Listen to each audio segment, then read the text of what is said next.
Comprendre l'essence du problème est la première étape pour sortir du cycle d'auto-sabotage dans lequel tant d'hommes tombent lorsqu'il s'agit de conquérir les femmes.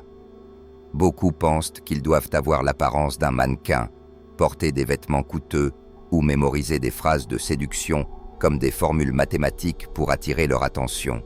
Mais en réalité, tout cela n'est qu'une façade. La vérité est bien plus simple. Et c'est justement cette simplicité que la majorité des hommes ignorent complètement. Il existe des lois d'une clarté machiavélienne, et une fois que vous adoptez cette perspective mentale, séduire ne sera plus jamais un obstacle.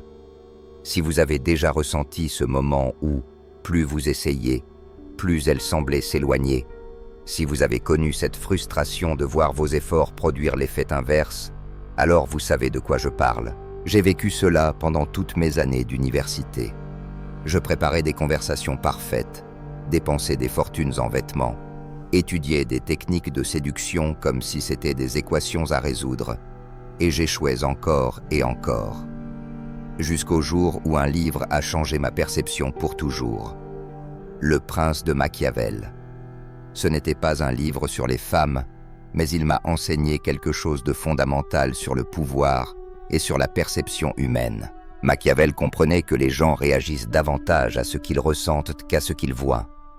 En politique, un leader faible qui tente de plaire à tout le monde perd le respect, tandis que celui qui maintient fermement sa position suscite l'admiration. Avec les femmes, c'est exactement la même dynamique.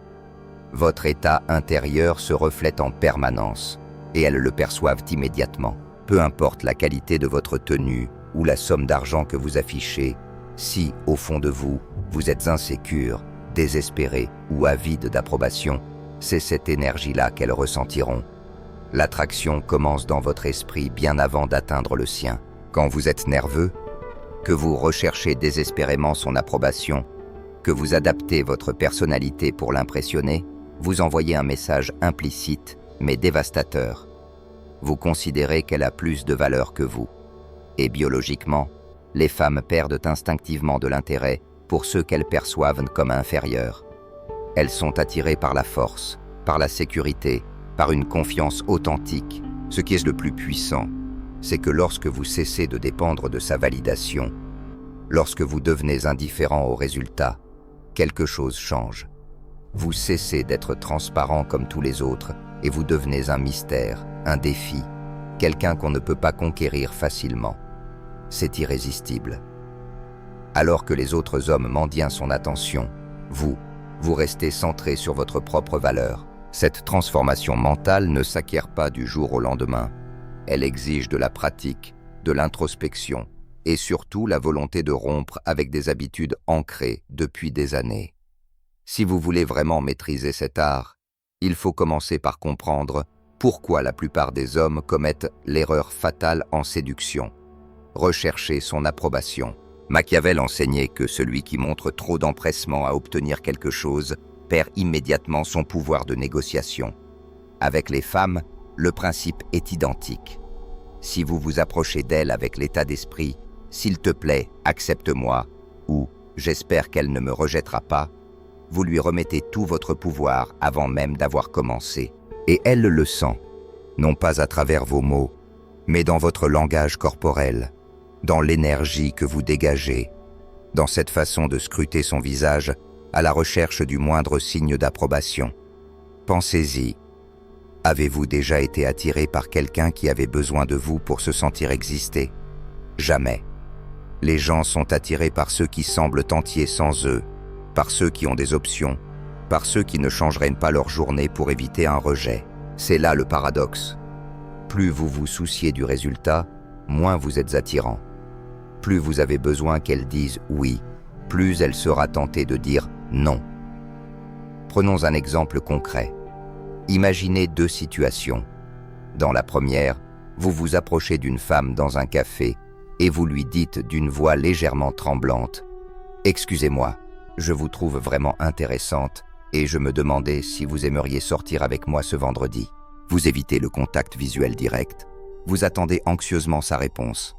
Dans la seconde, vous vous approchez avec naturel et lui demandez « Quelle est la meilleure boisson ici ?» c'est ma première fois dans cet endroit. Vous échangez quelques minutes sans arrière-pensée, et si l'occasion se présente, vous mentionnez tranquillement « Je vais dans un endroit sympa vendredi, ça te dit ?» Voyez la différence. Dans le premier cas, votre besoin est évident. Dans le second, vous profitez simplement de l'instant, sans pression, sans attente particulière. C'est cela, l'indifférence stratégique. Ce n'est pas être froid ou distant, mais être réellement à l'aise avec n'importe quel résultat. Votre estime de vous-même et votre bonheur ne dépendent pas d'une réponse positive ou négative. Et cette position intérieure, c'est du pouvoir pur. Quand une femme sent que vous n'avez pas besoin de sa validation pour vous sentir bien, la dynamique bascule. Tout à coup, c'est elle qui cherche à vous impressionner. Elle se demande pourquoi vous ne réagissez pas comme les autres hommes, pourquoi vous n'êtes pas dans la quête effrénée de son attention. Ce mystère la pousse à investir émotionnellement dans l'échange. Machiavel avait raison. Dans toute interaction humaine, celui qui a le moins besoin a le plus de contrôle. En séduction, celui qui a le moins besoin de l'approbation féminine est paradoxalement celui qui en reçoit le plus. Mais attention, cette indifférence ne peut pas être feinte. Les femmes ont un instinct redoutable pour détecter la posture artificielle. La vraie indépendance émotionnelle vient du fait d'avoir des options réelles, de se valoriser authentiquement, de mener une vie suffisamment épanouissante pour ne pas dépendre d'une femme pour son bonheur.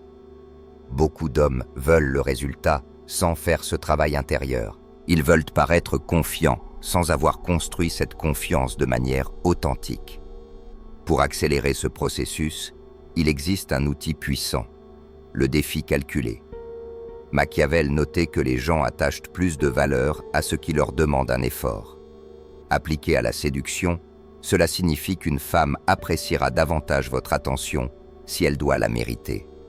Or, la plupart des hommes font l'erreur inverse. Devant une femme attirante, ils perdent leurs moyens, multiplient les flatteries dès les premières secondes. Résultat, ils deviennent un visage parmi tant d'autres dans la foule de prétendants. Une belle femme reçoit des compliments tous les jours. Si vous vous contentez de lui dire « tu es très belle », vous êtes probablement le 50e de la semaine. Mais imaginez que, après quelques minutes de conversation, vous lui disiez « c'est évident que tu es attirante, mais de nos jours, la beauté est assez commune. Ce qui m'intéresse vraiment, c'est de trouver quelqu'un avec qui je peux avoir une conversation intelligente. Est-ce que tu en fais partie ?» Là, vous changez le jeu. Vous reconnaissez sa beauté sans vous y soumettre, vous lui lancez un défi et surtout, vous lui donnez l'occasion de vous prouver qu'elle a plus à offrir. Elle passe alors de la position d'objet convoité à celle de candidate qui doit se montrer à la hauteur. Vous avez inversé la dynamique de pouvoir sans arrogance ni manque de respect. Ce principe fonctionne car il casse son schéma habituel. Les femmes sont habituées à ce que les hommes se plient à leur charme. Lorsqu'elles rencontrent un homme qui garde ses standards, qui ne se laisse pas intimider par leur apparence et qui les traite comme des êtres humains ordinaires plutôt que comme des déesses, elles sont intriguées. Et cette curiosité est une porte grande ouverte vers l'attraction. Un autre exemple. Vous discutez avec elle et elle évoque son travail. Au lieu de réagir comme si c'était impressionnant par défaut, vous pouvez lui dire « Intéressant, mais dis-moi quelque chose qui me surprenne vraiment sur toi, quelque chose que je ne pourrais pas deviner. » Là encore, vous lui donnez l'occasion de vous convaincre, de nourrir votre intérêt. Machiavel l'avait vu clair. Celui qui fixe les règles du jeu détient l'avantage. En séduction, fixer le rythme et les conditions, c'est décider si elle est suffisamment intéressante pour mériter votre temps. Ce n'est pas de l'arrogance, c'est de la valeur personnelle. Ce n'est pas refuser de donner, c'est choisir à qui on donne. Une femme de valeur recherche un homme sélectif, pas un homme disponible pour tout le monde. Montrer que votre intérêt doit être gagné, c'est vous positionner comme un homme rare. Cette posture transforme tout. Votre langage corporel devient plus assuré, votre ton de voix plus posé, votre présence plus magnétique. Vous n'êtes plus celui qui quémande, vous êtes celui qui évalue. Et cette différence se perçoit immédiatement. Les femmes sentent instinctivement si vous cherchez à combler un vide ou si vous êtes simplement en train d'explorer une compatibilité.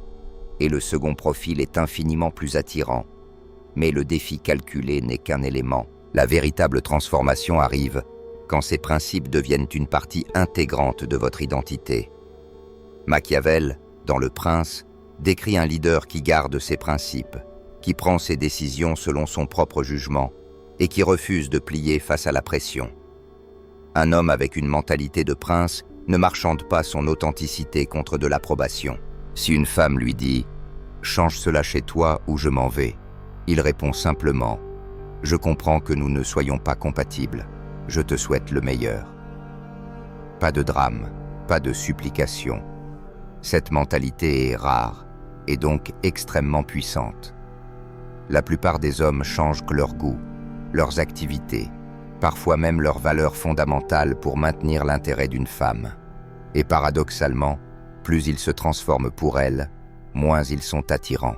Un prince comprend qu'il n'est pas en quête d'attention, mais qu'il évalue celle qui pourrait entrer dans sa vie. Ses standards sont clairs et non négociables. Si elle ne s'intègre pas naturellement à son monde, elle n'est pas la bonne personne. Imaginez, elle vous dit qu'elle n'aime pas que vous voyiez vos amis le vendredi. Un homme ordinaire céderait immédiatement. Un prince dirait « Mes amitiés sont importantes. Si c'est un problème, peut-être devrions-nous revoir notre compatibilité. » Pas d'agressivité, mais pas de concession sur l'essentiel. Machiavel observait que les leaders les plus respectés étaient ceux qui maintenaient leur cap, quelles que soient les tempêtes. En séduction, c'est exactement la même logique. Les femmes sont attirées par les hommes qui restent fidèles à leur choix, même sous pression émotionnelle. Cette attitude découle directement d'une mentalité d'abondance. Un prince sait que si cette femme n'est pas compatible, d'autres le seront. Il ne s'accroche pas à une seule option par peur de la perdre, car il sait que la rareté est souvent une illusion mentale. Quand vous possédez réellement cette abondance, quand vous êtes convaincu qu'il existe de nombreuses femmes incroyables avec qui vous pourriez vous connecter, votre énergie change du tout au tout. Vous n'agissez plus par peur du rejet. Vous n'êtes plus dans l'angoisse de tout gâcher. Vous abordez chaque rencontre avec une curiosité sincère. Cette personne est-elle compatible avec moi ? Et les femmes perçoivent immédiatement cette différence. Elles sentent que vous les évaluez au lieu de mendier leur approbation, et cela les pousse à vouloir gagner leur place dans votre vie. Un prince sait aussi que sa valeur ne dépend pas de l'opinion d'autrui. Son estime personnelle ne monte pas en flèche parce qu'une femme dit oui et ne s'effondre pas si elle dit non. Il a une identité solide, une certitude intérieure qui ne vacille pas. C'est cela, la transformation ultime. Passer de celui qui cherche à se faire aimer à celui qui décide s'il aime vraiment. De celui qui quémande une validation à celui qui accorde la sienne avec discernement.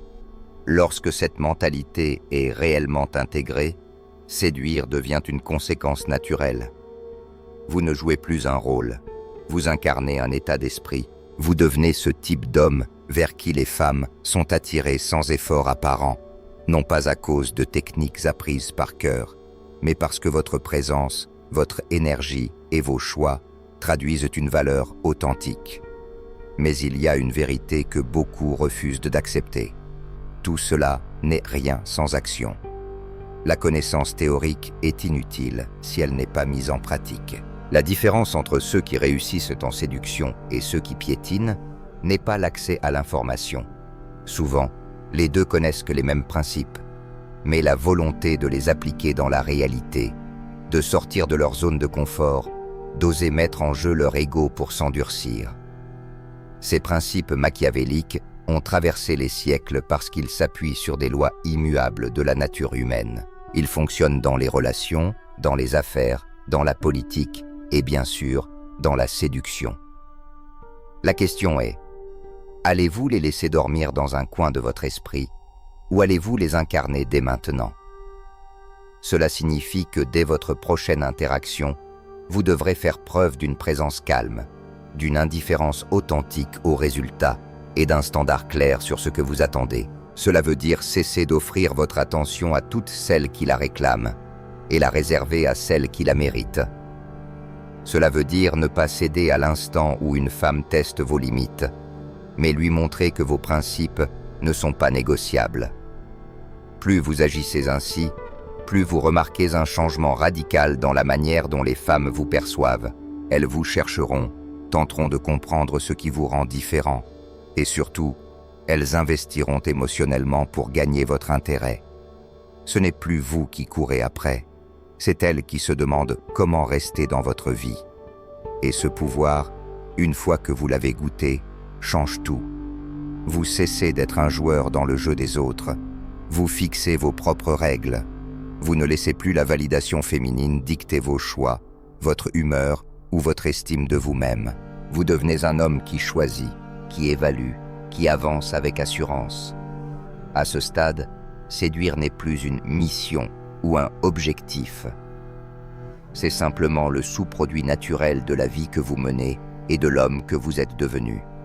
Vous n'avez plus besoin de manipuler, de feindre ou de surjouer.